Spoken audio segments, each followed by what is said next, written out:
To the outside world, it seems like Putin more than has his hands full in Ukraine. But deep in the bowels of the Kremlin, plans are being made. Putin senses opportunity. He also feels desperate, and when that heady combination exists, Putin's response is to always do the one thing that nobody wants him to do: escalate. An escalation beyond any we've seen is coming. That's according to US intelligence, which says that a Russian attack against NATO is on the horizon. We're going to break down why and what this attack might look like in this video, but first, here's what we found out from the intelligence itself. The news broke on August 8th that according to new US intelligence, Russia is planning to test NATO's collective resolve by launching what it calls a limited attack on a NATO-allied country. The nature of that attack is the obvious subject of debate. Best guesses range from a cyber attack through to a small-scale incursion against the nation that Putin might consider among the weaker in the NATO alliance. However, whatever form the attack might take, what Putin wants to do is test just how firm NATO's resolve is in the current geopolitical landscape, especially in terms of the triggering of Article 5 of the NATO Charter in response to such an attack. Under that article, all NATO members are duty-bound to come to the aid of any fellow member that experiences an attack on its own territory. Putin is eyeing up that article and asking himself if it's as ironclad as NATO claims it to be. Russia's leader is starting to feel like a test is needed, US intelligence claims, and that test may come sooner than anybody might have thought. CNN reports that 3 sources familiar with the intelligence briefing claim that this upcoming Russian attack could be launched within the next few years. In its report, The Telegraph offers up a much shorter time frame. The attack may not come in a few years, the outlet claims. It may only be a matter of weeks before Putin unleashes whatever he and his cronies have been planning while in the Kremlin, or more likely, hunkering down in one of their leader's many bunkers. The Telegraph says that whatever Russia has planned could kick off as early as this fall, amidst the Kremlin considering its options when it comes to next steps in Ukraine and beyond. Back in July, such options, as gathered from both US and European intelligence, ranged from an armed provocation on Polish soil, attacks against critical NATO infrastructure, and even false flag operations designed to pin blame on Ukraine and create divisions within NATO. One of those has come to pass, which we'll discuss in more detail soon, but when it comes to this latest intelligence, there is an obvious question to ask. What will Russia's big NATO test actually look like? It's here where things get murky, as is so often the case with Russian plans. All we know for certain right now is that the intelligence says that Putin is increasingly willing to authorize provocative actions on NATO territory, CBS News reports.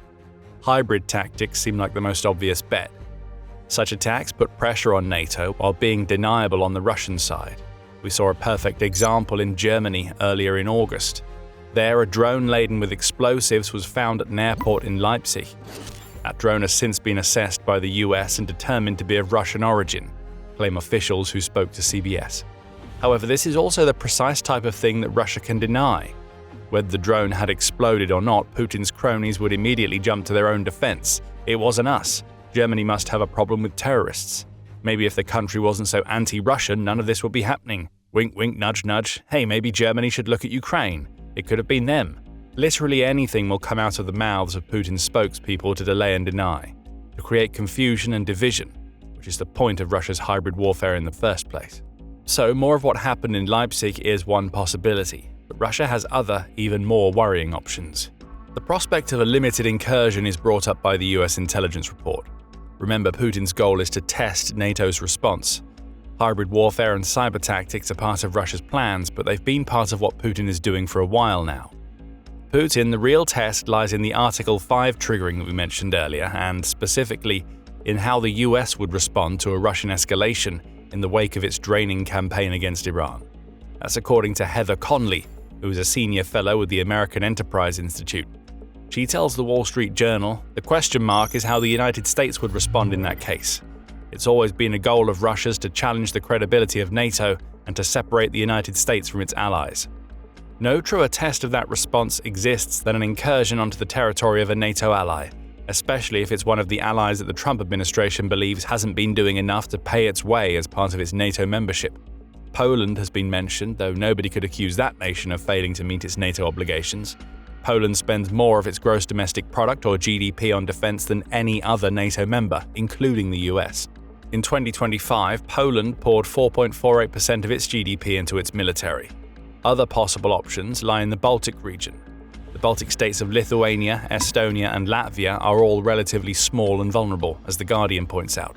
A provocation in one of these states, such as sending unmarked, armed groups into occupied territory or even launching assaults against NATO's eastern flank, would be a true test of the organization's resolve.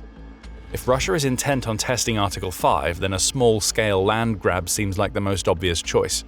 And according to Newsweek, such a test will be well-timed if it comes within the next few months. The scenario is simple. Russia sends troops, unmarked or otherwise, into a NATO ally's territory. Estonia or Latvia seem like the most obvious choices, as both share borders with Russia. Those troops don't try to march on the capital, as they did when Russia invaded Ukraine in 2022. Instead, they cross the border and occupy, almost daring Baltic forces to respond to their presence. For NATO, a quandary appears. Newsweek points out that many of NATO's members have made pledges to increase their defense spending and strengthen their armed forces. But those pledges are multi-year affairs, meaning they are potentially not ready to confidently respond to such a show of force by Russia. A large-scale attack on NATO would be different. Russia wouldn't just be poking the bear then. It would be kicking that bear in the face repeatedly until it gets bitten. That's not what Putin wants. He knows that Russia would struggle to deal with the full force of NATO while fighting in Ukraine. But a small-scale land grab is different. That puts Article 5 to the test because it forces NATO members to ask themselves if it's really worth mobilizing forces for a few square kilometers of border territory. Russia also wouldn't have to dedicate a vast number of troops to such an operation, which is precisely what Putin needs while so many of his soldiers are still bogged down. All Russia needs in this scenario is to snatch a sliver of land and then wait to see what NATO does. In Putin's perfect world, NATO would do nothing in response. Russia would claim a victory. The territory itself wouldn't matter so much as what the failure to defend that territory represents. See, the Kremlin would declare, this collective defense alliance into which you pour your money hasn't helped you. NATO's credibility would be shot to pieces, especially among smaller nations that rely on being part of NATO for their defense. The propaganda and disinformation campaigns that followed would be on a scale not yet seen, creating the division that Putin wants to see in NATO. Perhaps all of this sounds unrealistic. However, the US intelligence essentially points out that Putin believes he has more options on the table than he's had at any other point since he launched his invasion of Ukraine. The possibility of a Russian invasion, small-scale or otherwise, was once viewed as remote. That isn't the case anymore. With each passing week, the prospect of such a move by Putin is growing, the US intelligence claims. If Russia attempts a small land grab, its strategy would be to get troops in quickly, install electronic warfare systems to confuse NATO communications, and deploy air defenses to make the airspace dangerous for any fighter jets that attempt to skirt it. This isn't speculation. As Newsweek points out, NATO has been actively planning and training for this kind of scenario in war games that involve its allied Rapid Reaction Corps, which would be first on the scene if such a land grab was attempted. In other words, NATO is gearing up for something like this to happen. However, the war games that it's been conducting are all based on Russia attacking one of the Baltic states in 2030. The US intelligence says that whatever Russia has planned could come as early as the fall. That's the problem NATO now faces. But questions remain beyond what Russia might try to do. Chief among them is also the most important: why now? What has changed in Putin's mind that makes him not only willing to authorize provocation on a scale we haven't seen before, but also makes him willing to test NATO at a time when its military is still bogged down in Ukraine?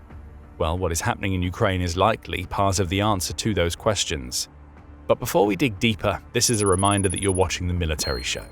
If you haven't subscribed to the channel yet, now is the perfect time to hit the button and enable notifications so you don't miss any of our videos. One thing we can say about the US intelligence is the concept of Putin testing NATO reactions is nothing new. Provocations have been part of Russia's game plan for Europe for years, and Russia has already started ramping up, albeit not to the point of putting boots on the ground. We mentioned a threat against Poland earlier in the video. In early July, US intelligence agencies warned Poland that Russia was planning something on its territory, likely an attack against the country. The nature of that attack was subject to speculation at the time. In late July, we may have just seen what Russia had planned. On July 30th, a Russian missile entered Polish airspace. That isn't as uncommon as you might think. Missiles have entered Polish airspace before, only to divert back toward Ukraine. But this one was different. The missile was tracked as it crossed the border between Poland and Ukraine, and it just kept on going. NATO and Poland scrambled air power, which followed the missile until it eventually crashed into a field, leaving a massive crater but causing no casualties. Later investigation revealed that the missile was a Russian Kh-101 cruise missile and that it had penetrated 90 kilometers deep into Poland from the Ukrainian border. The point we're making here is about credibility. US intelligence warned something was going to happen to Poland, then something happened to Poland. Putin followed through on the threat that the US said was coming, albeit in a way that still allows the Kremlin to deny fault. The missile, the Kremlin can claim, must have been diverted into Poland by Ukraine's electronic warfare. It was all an accident. That seems unlikely. It was a test, and Russia has been carrying out plenty of them as it escalates. Just days before the Kh-101 crashed in a Polish field, NATO forces in Romania shot down 3 drones in 3 days, all of which had ventured into NATO airspace. Ahead of all of this, the Atlantic Council noted in June that Russia was intensifying its shadow war against NATO, all with the goal of undermining support for Ukraine. Arson attacks targeting the then UK Prime Minister Keir Starmer were mentioned, as well as sabotage, vandalism, and surveillance being carried out by networks of proxies operating in European countries. So when US intelligence says that more may be coming and soon, then it has to be taken seriously. But still we have the question, why now? This isn't just about intimidation. That's all that Putin cares about, and the sort of hybrid attacks we just mentioned will be enough for Russia. But Putin is looking to escalate. And one of the reasons why, as suggested by former US Ambassador to the United Nations John Bolton when speaking to CNN, is that Putin may sense some fear on the US side. Well, I think he's watching the Trump administration in Iran very carefully, and what he smells is fear, Bolton says, adding, the fear that Trump is in a situation where he doesn't have a ready solution to the problem of gasoline prices at the pump for American consumers. Bolton brings up that midterms are just a few months away and that the US is still tied up in Iran. The fear in question is all about entering another conflict so close to the midterms. If Russia strikes in the fall, the US faces a dilemma. If Article 5 is triggered, Trump may fear offering the sort of response that the US is duty-bound to offer its NATO obligation, because entering a second war, while still fighting one that he promised would be over right now, could be a political death sentence for the Trump administration. As far back as April, Bloomberg was claiming that Operation Epic Fury ended up making the US look weaker in the eyes of its adversaries, especially after an initial ceasefire was agreed. The shock and awe of the aerial campaign may have been impressive, but it didn't get a result against a regime willing to dig its heels in. Plus, the US has burned through a massive chunk of its missile stockpiles in Iran, and would unlikely want to enter a renewed conflict with Russia, even if Article 5 is triggered. Putin sees all of this, and perhaps he knows that he has an opportunity to strike while the iron is hot, and the US is cold on the idea of getting embroiled in another war. However, there's something else at play here. Fear is certainly playing a part in whatever Putin has planned. However, it's not just the US fear of getting mixed up in a second war that is on the Russian leader's mind. If US intelligence is right and Putin is planning something up to and potentially including a land grab, then that is also a sign that Putin fears his own people. He is desperate because he promised Russia an easy victory in Ukraine, hasn't delivered, and now needs something to take attention away from how badly he has failed to deliver. In this scenario, NATO is the handy diversion, the big bad wolf that Putin will provoke so he can justify the escalation of Russia's military campaign. Former US Secretary of Defense Leon Panetta tells CNN that what is happening in Ukraine may be informing his desire to escalate provocation against NATO. I think Putin is frustrated because he can't find an off-ramp to deal with the situation in Ukraine, Panetta says, adding, he's taken quite a hit, and I think that he's looking for other ways to try to assert Russian aggressiveness. In other words, Putin needs a power play that shows the world and his own people that Russia is still a threat. That power play is needed because of the terrible state of the Russian offensive in Ukraine. Despite launching a massive spring and summer offensive on the ground in Ukraine, Russia's returns have been tiny. In fact, both April and May saw Russia lose territory in Ukraine, 116.01 and 281.1 square kilometers, claims the Institute for the Study of War, or ISW. Russia managed to get back into the win column in June and July, though it only managed to claim a little under 70 square kilometers across those 2 months, the ISW reports. And August isn't looking much better in its early stages. Putin has been escalating Russia's aerial strikes against Ukraine to make up for this slow progress, taking advantage of Ukraine running low on ballistic missile interceptors to target the country's civilians. An overnight strike in August killed 2 more people and injured 13.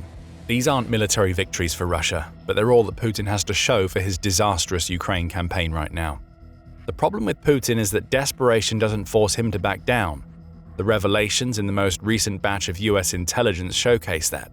Russia's president is at his most dangerous when he's backed into a corner. He's far more likely to lash out than he is to submit. And when lashing out against Ukraine isn't working, Putin looks for other targets. He needs distractions to prevent his people from thinking about how Russia is suffering over 30,000 casualties per month in Ukraine. He wants them to ignore the smell of burning fuel caused by Ukraine's refinery strikes and the rising prices at the grocery stores. Putin needs support for his aggression, and a provocation against NATO could be the way he gets it. Putin wants to test NATO. But he also wouldn't mind if NATO responds with force. That would give him the justification he needs to escalate, which is why the war in Ukraine is starting to seep beyond Ukrainian borders. Putin is gambling, but he feels he has a winning hand either way. If he launches some sort of attack on NATO territory and there is no response, Putin gets the credibility victory. If there is a response, Putin can use disinformation to sell the Russian people on the idea that NATO is finally doing what he claimed it would, and Russia needs to mobilize to fight beyond Ukraine's borders. Either way, Putin gets to stay in power. His desperation leads to yet more disaster. But in that disaster, Putin may just see a chance to survive as Russia's president. And that's why NATO needs to be worried and has to take the US intelligence very seriously. If you want a true sense of how desperate Putin has become and why his solution to the Ukraine problem is to escalate, then you need a better sense of who the man really is. We have the perfect video for you. Putin is a man obsessed with legacy, and our video explains why that may end up being not only his downfall, but the downfall of the nation that he leads. Check out the video to learn more, and remember to subscribe to the Military Show for more videos covering the latest developments in Russia's campaign escalation under Putin. And thank you for watching.